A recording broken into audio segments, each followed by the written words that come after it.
কিন্তু আমার হইতে চাঁদ সদাকর আমাকে পুষ্পর কারণে আমার কোমরে ভেঙে দিয়েছে। না ভগ্নি না, যতক্ষণ তোমার দিদি নেতুলা রয়েছে তোমাকে আমি হারতে দিব না ভগ্নি। তবে উঠো ভগ্নি উঠো, তবে তোমাকে আরেকটি কাজ করতে হবে ভগ্নি। যখন সেই কাজ যদি করলে অবশ্যই তুমি জয় হবে।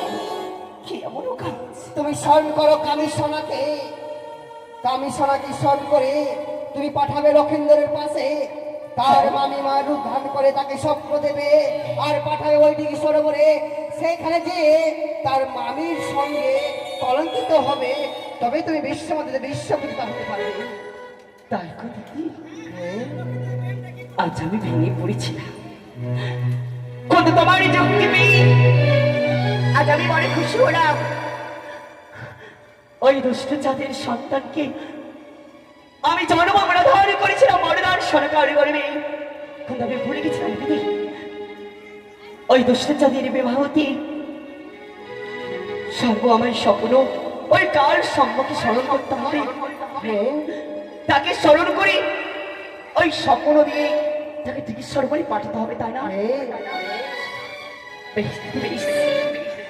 আমি তোমার কথা মতো অক্ষরই পালন করবো দিদি, অক্ষরই পালন করবো। তাই করো, তুমি কামিশনকে স্মরণ করো স্বীকৃতি করে হবে। আর সেই সুশীলাকে তোমাকে স্বপ্ন দিতে হবে আর পাঠাতে হবে ওই দিঘি সরোবরে। বেশ দিদি, আমি কার সম্মুখে স্মরণ করব। তবে আমি আসি হবে। এসো,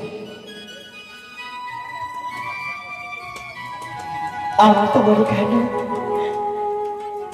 ওই কার সড়কে স্মরণ করে আমি পাশাপ ওই লক্ষিন্দরের গিরিহে মাছি। কোথায় আছে কার বিনাথা? আসি মা। এসো তুমি আমার পরামর্শে।